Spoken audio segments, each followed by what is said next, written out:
Doctor Lakshman Yadav, आप राजनीति को बहुत करीब से देखते आए हैं, अध्ययन करते हैं, समाज के बीच में जाते हैं। मायावती, 2 सवाल हैं आपसे। मायावती अखिलेश जी को बार-बार कमेंट क्यों करती हैं? मतलब थोड़े अभद्र टिप्पणी क्यों करती हैं? आज उन्होंने गिरगिट जैसा कह दिया, पहले भी कह चुकी हैं, पहला सवाल। और दूसरा सवाल, क्या मजबूरी है मायावती की, जो मायावती गठबंधन में नहीं आना चाहती, या फिर मायावती इतना ताकत महसूस करती है कि मैं तो अकेले 50 सीटों को जिता लूँगी? कारण क्या है? लक्ष्मण यादव। बहुत शुक्रिया। कबीर, सदगुरु कबीर ने एक बात लिखी है।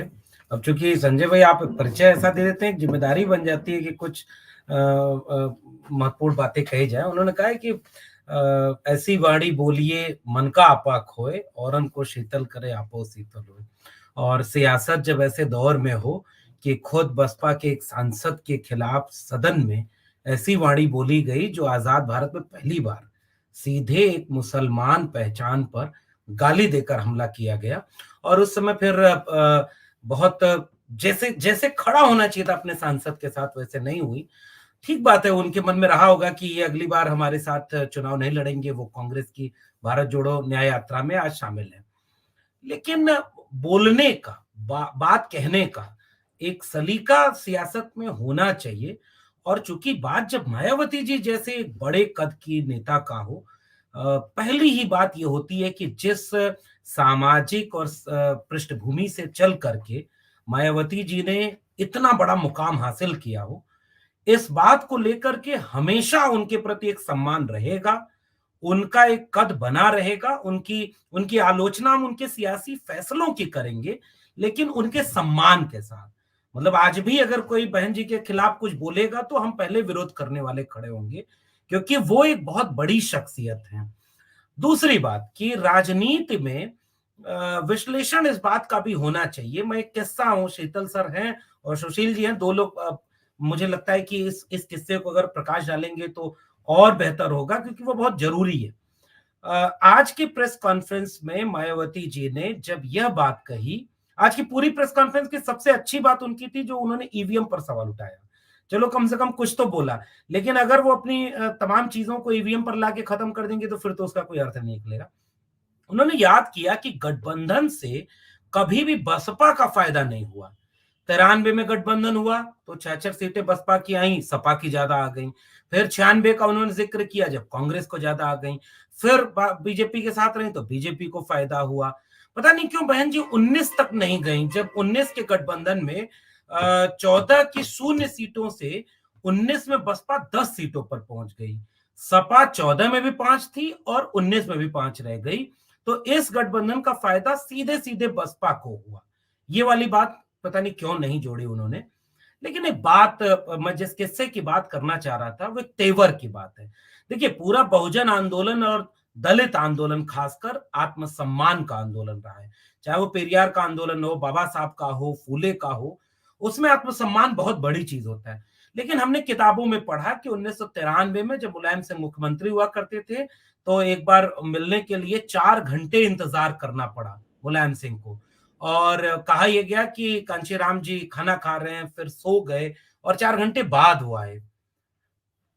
आपका माइक बंद है Sushil ji. House, Mirabai guest house, नरई के पीछे, कमरा नंबर 103 में बाहर कुर्सी पर 3 घंटे 4 घंटे इंतजार किया था, मीराबाई गेस्ट हाउस। जी जी, तो मैं यही बात कह रहा था कि वो जो दूरी थी वहां, वो एक सम्मान था। मतलब गलतियां ऐसा नहीं है कि मुलायम सिंह यादव से नहीं होंगी, नहीं हुई होंगी, या कांशीराम साहब से नहीं हुई होंगी, लेकिन वो जो एक जेस्चर था, मुझे लगता है कि अखिलेश यादव ने 2019 के गठबंधन टूटने के बाद भी उस जेस्चर को निभाया। उन्होंने एक शब्द भी मायावती जी के खिलाफ नहीं बोला। 22 के चुनाव में उन्होंने कुछ टिप्पणियां जरूर की कि बसपा का टिकट बीजेपी के कार्यालय से तय होता है, जो एक राजनीतिक बयान है और राजनीति में ये होता रहा है। पिछले दिनों जब अखिलेश जी ने एक बयान दिया कि जो गठबंधन में शामिल नहीं है उसके खिलाफ नहीं बोलना चाहिए, कल को क्या पता समय बदले तो किसको किसका साथ लेना पड़ जाए, मुश्किल होगी। ये बात मायावती जी ने कही। अखिलेश यादव ने अपने पूरे पार्टी के सबसे प्रमुख नेताओं के साथ बैठ करके ये साफ तौर पर घोषणा किया कि मायावती जी एक बड़ी नेता है और उनके खिलाफ कोई एक शब्द नहीं बोलेगा। ये एक राजनीति का एक शिष्टाचार है। उस तरह की राजनीति के बीच में गिरगिट की तरह रंग बदलना मुझे लगता है बहुत पुराना और बहुत खराब मुहावरा था। उससे अच्छे मुहावरे हो सकते थे जो उस गुंजाइश को कायम रखते कि मान लीजिए चुनाव के बाद ही जरूरत पड़ जाए, जिसका इशारा आज मायावती जी ने अपने प्रेस कॉन्फ्रेंस में किया कि चुनाव के पहले तो नहीं, चुनाव के बाद कर सकते हैं। मान लीजिए वही किया तो मायावती जी का पिछला बयान ही उनके आज के बयान पर भारी पड़ गया। पिछली बार उन्होंने कहा था कि संयम से बोलना चाहिए, कल को एक हो वो है ना कि दुश्मनी जमकर करो लेकिन ये गुंजाइश रहे जब कभी हम दोस्त हो जाएं तो शर्मिंदा ना हो। और राजनीति तो वैसे भी न तो अस्थाई दोस्त न अस्थाई दुश्मन। अब एक आखिरी बात पहली टिप्पणी में, इन सब के पीछे क्या है इसका बाद में विश्लेषण करेंगे। मैं एक बात कहना चाहूंगा कि बसपा वह पार्टी रही है जिसकी रैलियों में संविधान की प्रतियां बिकती हैं और लोग सीने से लगा के ले जाते हैं। मैं बार बार एक बात कहता हूं, बसपा के लिए मानवेल कांशीराम कहते थे वो मिशन से निकली हुई पार्टी है, मिशन है, वो कोई पॉलिटिकल पार्टी नहीं है। और आज जब 2024 का चुनाव साफ तौर पर संविधान विरोधियों और संविधान के बचाने वालों में बटा हुआ है, साफ दिख रहा है कि अगर 24 में बीजेपी जीत गई तो वो संविधान को तहस नहस कर देगी। ऐसे वक्त में जब आपने अकेले चुनाव लड़ा, 22 में आपने अकेले चुनाव लड़ा, आप 12.8% वोट पर आ गए। आपका एक विधायक है वो भी अपनी बनिस्पत जीत गया है। आप गठबंधन में लड़े तो 10 सीटें मिली।